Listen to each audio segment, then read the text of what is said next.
Welcome back. When Governor Brown issued his May budget revision, it included billions in state tax revenue not envisioned by forecasters just 5 months ago. That revelation has turned the state budget debate on its head. Two legislators who have to consider the ever-evolving state budget are with us today. Democratic Senator Michael Rubio and Republican Senator Gene Fuller. Welcome to you both. Thank you for having us. Thanks for being here. Well, Senator Rubio, is this the case of a little good news actually being bad news for solving the bigger problem? Certainly not. It's the silver lining in one, the economy is getting a bit better. I think we have to take good news wherever we can find it today, even if it means we find some coins in the cushions, if you will, in a couch. And but the overarching issue, the fact that the economy is getting better, is something that we should take into account. Go back to the working table, which the governor has done in his May revise. Now he's sending it to the legislature, and I think there still is some work that's left to be done. Still some fixes within the overall budget structure, dealing with the outstanding issues of the cost side of the budget moving forward. But certainly in terms of being a good news, bad news, this is very good news for the state of California. What's your take on this, Senator Fuller? Does this mean that the pressure's off? Well, I think in the short term it certainly changes the picture, and it's certainly a welcome surprise, and we think eliminates the need for more new taxes. I'm very excited that the governor is planning on using the new revenues to fully fund education. But there's other work to be done. Long term, we need some structural reforms. We still are spending more than we're taking in, and so we have a lot more work that we need to continue to do on the sort of long-term look, and that would be creating more jobs and getting more money into the system, and maybe getting rid of some of the regulations and changing the environment a bit, as well as thinking about how we can streamline our services and get back to a smaller footprint. It's interesting that just 5 months ago, I guess they didn't see this one train coming down the line. I wonder how they could be so far off on their budget projections. Is this a bargaining ploy? Is this, they really just didn't know? At $6.6 billion, I don't know, that seems like a lot of money. Why such differences in the projection of what the actual numbers and when they came in May? Two reasons. One, you establish a best case, worst case scenario.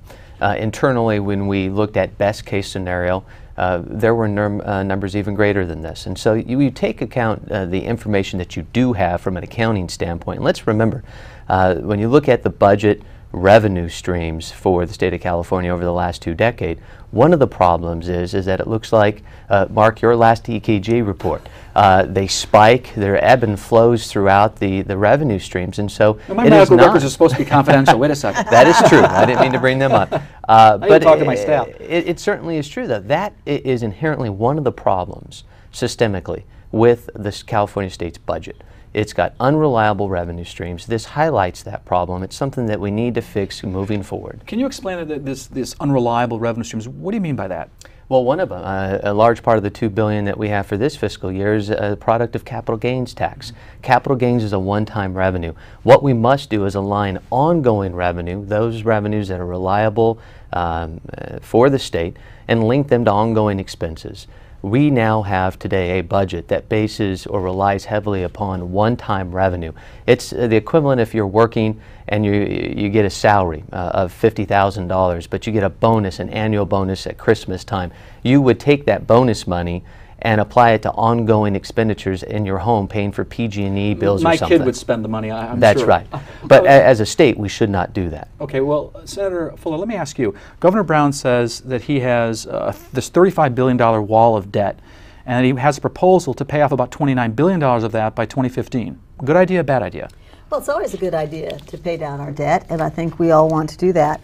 But we really need to look at what is that debt, and only about $9 billion of that debt is money we're paying interest on. And so it seems to us that it would be a good idea to pay down the $9 billion. But a lot of the other money that is specified in there are intergovernmental transfers, delays to payments, things that there was a plan for in the beginning that's not costing us interest, and I'm not so sure that the money that would be going to that wouldn't be better to stay in the taxpayer's pocket and circulate in the business climate, make things a little better so that we can generate more revenues legitimately from workplace. Quick, we've only got about 10 seconds. Good idea, bad idea? Very good idea. Number one increase in cost was Arnold Schwarzenegger taking out credit cards when he said he was going to rip them up. We've learned he hasn't been very honest. And certainly not in this case. Touch that. We need to pay this debt off. It's good, it's reliable, it's prudent as a state. Okay, well, up next we'll discuss how we get our fiscal house in order. That conversation when we return. This is the Maddy Report. If you would like to share your thoughts about the points and opinions expressed in the Maddy Report, visit our website at valleypbs.org/Maddy.